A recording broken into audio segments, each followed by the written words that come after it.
en ce dimanche 8 août, ce merveilleux dimanche. Il ne fait pas beau dehors, mais j'espère que dans vos cœurs il fait beau, il va faire beau ce matin. Amen. Voilà, je vous salue tous au nom de Jésus. Alors nous allons commencer la parole en rappelant le thème de ce mois. Le thème de ce mois, c'est être participant de la nature divine. Amen. Être participant de la nature divine selon 2 Pierre 1, verset 4. Mais nous allons commencer, nous allons lire ce verset. Nous allons commencer à partir du verset 1 jusqu'au verset 8. 2 Pierre 1, à partir du premier verset. De la part de Simon-Pierre, serviteur et apôtre de Jésus-Christ, à ceux qui ont reçu par la justice de notre Dieu et Sauveur Jésus-Christ, une foi du même prix que la nôtre, que la grâce et la paix vous soient multipliées par la connaissance de Dieu et de Jésus notre Seigneur. Amen. On va s'arrêter là un peu, on va évoluer au fur et à mesure.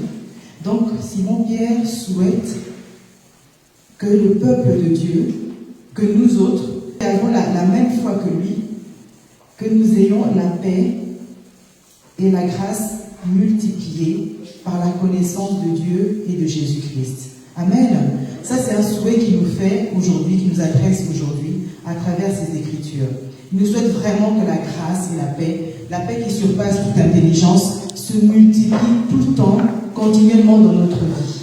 Pourquoi? Parce qu'il estime que avec la foi que nous avons tous, la foi que lui a, la foi que nous avons dans notre cœur, chaque peuple de Dieu, chaque enfant de Dieu à la foi, croit en Dieu. Et c'est cette foi-là qui va nous permettre de vivre la grâce et la paix de Dieu continuellement. Amen. C'est par cette foi-là. Parce que sans la foi, nous sommes rien. Sans la foi, nous ne pouvons pas avancer. Sans la foi, nous ne pouvons même pas palper les bienfaits, les promesses de Dieu dans notre vie. Amen. Et il continue, il dit donc que la grâce et la paix soient multipliées par la connaissance de Dieu et de Jésus-Christ. Ça, c'est vraiment ce qu'il résume. Il résume que la paix et la grâce soient multipliées à travers la connaissance de Dieu et de Jésus-Christ. Pourquoi à travers la connaissance de Dieu? Parce qu'il est écrit dans la parole de Dieu, dans Josué 1.8, justement dans Josué 1.8, il est écrit que ce livre de la loi ne s'éloigne point de toi, de ta bouche. Médite-le jour et nuit pour agir avec fidélité conformément à tout ce qui est écrit. Car c'est alors que tu auras du succès dans tes entreprises, c'est alors que tu réussiras. Amen. Que ce livre de la loi ne s'éloigne point de ta bouche. Pourquoi? Parce que ce livre de la loi accentue notre connaissance. La méditation de la parole de Dieu accentue notre connaissance de Dieu. Et lorsque lorsque nous cherchons à connaître Dieu davantage, c'est alors que nous réussirons dans notre vie. C'est alors que nous prospérerons dans notre vie. Et c'est aussi à ce moment-là que nous aurons la grâce et la paix en abondance qui sera multipliée dans notre vie. Amen. C'est à travers, en fait, la clé pour pour palper cette grâce et cette paix, qu'elle soit multipliée, c'est à travers la connaissance de la parole de Dieu, à travers la connaissance de Dieu et de Jésus-Christ. Amen. C'est pour ça que l'apôtre Pierre nous exhorte vraiment à nous conformer à ces paroles de Dieu. Amen. À la méditer jour et nuit. Amen. À s'accorder à Dieu. Parce que lorsqu'on lit la parole de Dieu, lorsqu'on la médite et lorsqu'on demande la révélation de cette parole, nous nous rendons compte en fait de tous les trésors qui sont cachés dans la parole de Dieu. Nous nous rendons compte de toutes ces promesses qui sont cachées dans la parole de Dieu. Et c'est à ce moment-là que lorsque nous associons notre foi à ces promesses, lorsque nous associons notre foi à cette parole de Dieu, c'est à ce moment-là que nous allons commencer à entrer dans ces promesses, à palper ces promesses, à vivre ces promesses. Amen. Lorsque nous associons notre foi à la connaissance de Dieu, à toutes ces promesses qui regorgent, nous allons pouvoir vivre ce que l'apôtre Pierre nous demande, nous souhaite, c'est-à-dire la grâce et la paix. Que la grâce et la paix soient multipliées dans notre vie. Amen. Nous allons continuer encore dans la même parole, dans le même chapitre donc. Donc il nous a dit que la grâce et la paix vous soient multipliées par la connaissance de Dieu et de Jésus-Christ. Sa divine puissance, donc après il nous explique que sa divine puissance nous a donné tout ce qui est nécessaire à la vie et à la piété, en nous faisant connaître celui qui nous a appelés par sa gloire et par sa force. Amen. Donc sa divine puissance nous a donné tout ce qui est nécessaire à la vie et à la piété. Amen. Dieu, il a choisi un jour, il a choisi de nous, par sa puissance, en envoyant Jésus à la croix, Dieu a choisi de tout nous donner. Lorsque Jésus est allé à la croix de Golgotha, il est écrit, tout est accompli. Amen. Tout est accompli, tout a été accompli sur la croix. C'est-à-dire que nous avons tout en fait pour vivre la parole de Dieu. Nous avons tout pour vivre les promesses de Dieu. Parce que tout a été accompli. Amen. Parce que Dieu, il a plu à Dieu, en fait, de nous donner accès donc à ces promesses, de nous donner accès à toutes ces bénédictions-là. Amen. Il nous a donné accès à toutes ces bénédictions à travers l'œuvre de la croix. Voilà pourquoi il explique ici, par sa divine puissance, il nous a été donné tout ce qui est nécessaire à la vie et à la piété, en nous faisant connaître celui qui nous a appelés par sa gloire et par sa force.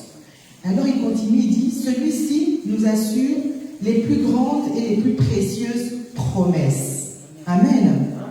Dieu nous assure les plus grandes et les plus précieuses de ses promesses. Et ces promesses se retrouvent justement dans sa parole.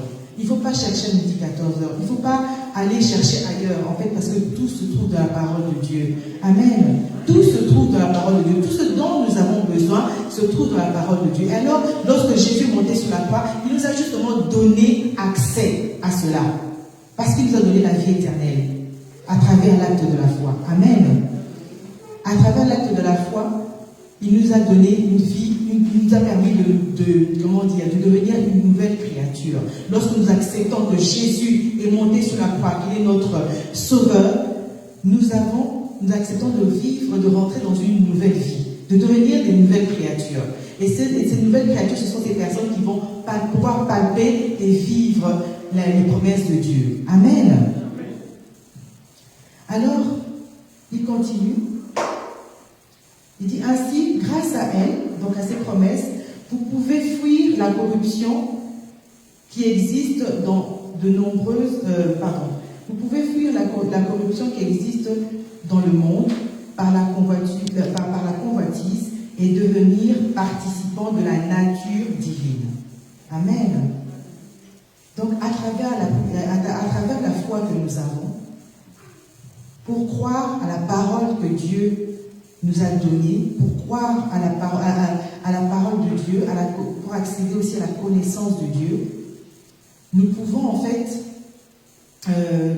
fuir la corruption de ce monde et devenir des participants de la nature divine. C'est quoi un participant de la nature divine, mes bien-aimés? Un participant de la nature divine, c'est vous et moi. C'est tous ceux qui ont accepté d'accepter Jésus comme Christ et Sauveur. C'est vous et moi, les participants de la nature divine. Parce que lorsqu'on accepte Jésus comme Christ et Sauveur, nous ne sommes plus ce que nous étions avant. Nous n'avons plus cette ancienne nature. Nous apportons maintenant, nous revêtons une nouvelle nature. C'est la nature des enfants de Dieu. Amen. Et à ce moment-là, nous devenons des participants de la nature de Dieu. Pourquoi participants? Parce que nous devons aussi nous-mêmes participer à cette nature de Dieu. La nature, elle est là, la nature divine, elle est là. Dieu nous a donné accès à cette nature à travers sa parole, à travers l'acte de la foi. Mais nous devons participer, nous devons mettre la main à la pâte pour rentrer maintenant dans cette nouvelle nature. Amen. Vous comprenez, mes bien-aimés? Nous devons mettre la main à la pâte. Voilà pourquoi il est écrit, nous allons devenir des participants de la nature divine. Amen. Pourquoi ce mot participant et non bénéficiant de la nature divine. Parce que nous devons nous-mêmes accepter de connaître davantage ce Dieu-là. Nous devons avoir la foi de connaître davantage la parole de Dieu. Nous devons avoir la foi de la méditer jour et nuit. Nous devons avoir cet amour-là pour la parole de Dieu et pour les ordonnances de Dieu. Amen. Nous devons nous-mêmes nous impliquer, parce que tout ne tombera pas du ciel. Tout est déjà accompli. Mais nous devons maintenant rentrer dans ces promesses de Dieu et participer dans ces promesses de Dieu. Comment? En fuyant la corruption du monde. C'est une question de volonté. Ce n'est pas par force, mais c'est une question de volonté de tout un chacun. Lorsque si nous ne voulons pas, par exemple, repousser toutes les limites, toutes les barrières que nous avons à travers notre propre intelligence, si nous ne voulons pas nous laisser, façonner par la parole de Dieu, nous ne pourrons pas devenir les participants de la nature divine. Amen. Nous serons ceux-là qui ont accepté Christ et Sauveur, Jésus-Christ comme Christ et Sauveur, mais nous n'irons pas au-delà. Nous allons rester là comme des chrétiens, tout simplement chrétiens, mais pas des chrétiens actifs. Amen. Et nous, ce que Simon Pierre nous souhaite aujourd'hui, c'est vraiment de prospérer en fait à tous égards et de connaître la grâce et la paix de façon continuelle en agissant nous-mêmes dans cette nature, en participant nous-mêmes dans cette nature, en acceptant de participer dans cette nature divine. Amen. Et c'est ce que la parole, cette parole nous exhorte en fait. Après, on continue au verset 5. Il dit, pour cette raison même, faites tous vos efforts afin d'ajouter à votre foi la qualité morale et la qualité morale à la connaissance. Amen. À la connaissance, la maîtrise de soi. À la maîtrise de soi, la persévérance. À la persévérance, la piété. Et à la piété, l'amitié fraternelle. Et à l'amitié fraternelle, l'amour.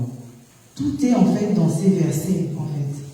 Non seulement il nous explique qu'il souhaite, il pense que nous sommes capables, en fait, de vivre la grâce et la paix de Dieu, qu'elle soit multipliée dans notre vie. Il sait que nous sommes capables parce que nous avons la foi, la même foi que lui, il a. Parce que lui, il a marché sur les eaux par la foi. Amen. Et c'est cette foi-là que nous aussi, nous avons. Amen.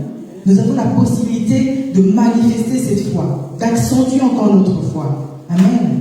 Et il désire vraiment que, parce que nous avons cette foi, parce que nous avons accepté le Seigneur Jésus-Christ comme Christ et Sauveur, parce que nous avons accepté la parole de Dieu, nous avons accepté de développer la connaissance de Dieu et de la parole de Dieu, nous pouvons avoir accès à cette vie, à ces promesses. Amen. Et donc, il nous donne juste les moyens, il nous donne juste la procédure. Il dit, pour cette raison, faites vos efforts vous-même, afin d'ajouter la foi, afin d'ajouter à votre foi la qualité morale. Amen. À la qualité morale, la connaissance. Donc, chaque chose a sa place. Amen. À la connaissance, la maîtrise de soi. Quand on n'a pas une qualité morale, on ne peut pas accéder en fait à la connaissance, à la sagesse. Amen. Et puis lorsqu'on ne peut pas accéder, quand bien même on a cette connaissance et qu'on n'a pas de maîtrise de soi, on peut perdre cette connaissance, on peut perdre la sagesse divine. Amen. Et donc cela me fait penser donc à Galates 5, verset 22, les fruits de l'esprit. Lorsqu'on a les fruits de l'esprit, Dieu nous demande d'avoir les fruits de l'esprit pour prospérer. Amen, dans notre vie. Amen. Les fruits de l'esprit, on va les lire. Donc Galates 5, à partir du verset 22. Amen. Mais les fruits de l'esprit, c'est l'amour, la joie, la paix, la patience, la bonté, la bienveillance, la foi, la douceur, la maîtrise de soi. Contre de telles attitudes, il n'y a point de loi. Ceux qui appartiennent à Jésus-Christ ont crucifié leur nature propre avec ses passions et ses désirs. Donc lorsqu'on accepte Jésus-Christ, on crucifie en fait, quand Jésus-Christ est mort à la croix, on a crucifié nous-mêmes en même temps, notre vieille nature. Et lorsqu'on nature, on accepte de cultiver aussi dans nos cœurs, dans nos vies, les fruits de l'esprit. Et ce sont les fruits de l'esprit qui vont nous renvoyer aussi à ce que l'apôtre Pierre nous demande, c'est-à-dire de multiplier la persévérance, la maîtrise de soi, la persévérance à la piété à l'amitié fraternelle, l'amour. Amen. Et il dit, en effet, si ces qualités sont en vous et se développent, elles ne vous laisseront pas inactifs ni stériles pour la connaissance de notre Seigneur Jésus-Christ. Amen. Donc ces qualités-là, les fruits de l'esprit, lorsqu'on les développe, lorsqu'on les adopte, les fruits de l'esprit ne nous laissent pas stériles. C'est-à-dire que nous allons continuer à chaque fois à vivre la grâce de Dieu, à vivre la paix de Dieu, à avancer avec le Seigneur et à multiplier cette grâce et cette paix tout au long de notre vie. Et pourquoi Pierre nous demande de faire cela? Parce que, en fait, la clé pour être participant de la nature divine, c'est la connaissance de Dieu. Certes, il faut s'accorder à Dieu, il faut s'ajuster à Dieu pour vivre ses promesses les plus précieuses et les plus grandes. Amen. Mais cela, en fait, nous renvoie à vivre la nature, à être participant de la nature divine. Mais pourquoi cette nature divine?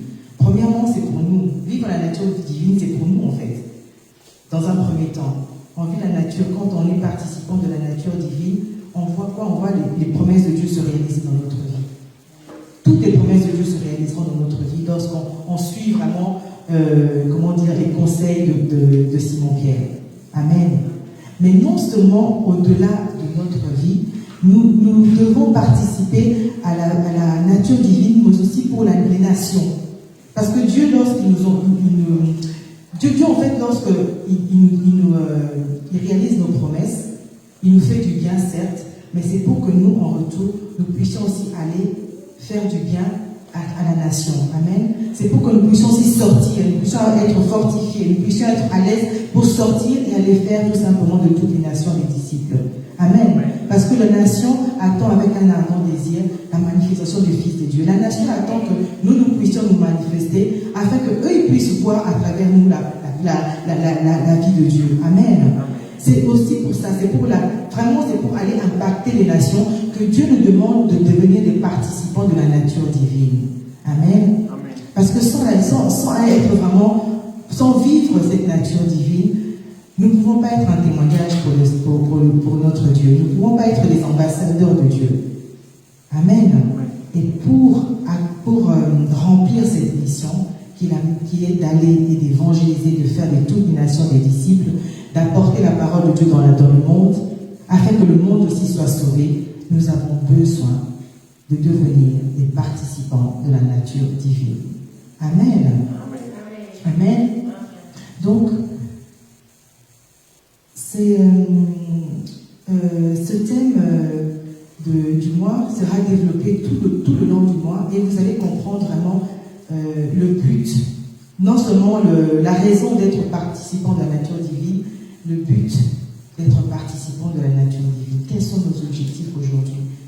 Vivre seulement le paradis sur la terre ou palper vraiment la présence de Dieu afin aussi d'aller impacter le monde. Amen. Parce que si Dieu nous maintient en vie, c'est pour que nous puissions aussi accomplir cette mission qui lui est chère, c'est d'aller et de faire de toutes les nations des disciples. Amen. Et tant qu'on ne vit pas cette nature divine, on ne peut pas sortir pour aller et faire de toutes les nations des disciples. Amen. Amen. On ne peut pas connaître suffisamment notre Dieu, on ne peut pas connaître suffisamment sa parole et on ne peut pas aller pour la donner, pour la répandre à travers le monde. Amen. Donc voilà pourquoi, cette mission, elle est importante. Il est important de comprendre vraiment ce que c'est que être un participant de la nature divine. Être un participant de la nature divine. Amen. Participer à cette nature divine. Participer à l'accroissement de l'évangélisation de toutes les nations. Amen. Voilà. Et bien aimés, nous allons nous lever, nous allons prier. Et nous allons demander à Dieu vraiment de nous donner, de nous fortifier, de nous révéler sa parole, de de nous permettre en fait d'entrer dans ces promesses, de nous permettre de devenir vraiment les participants de la nature divine.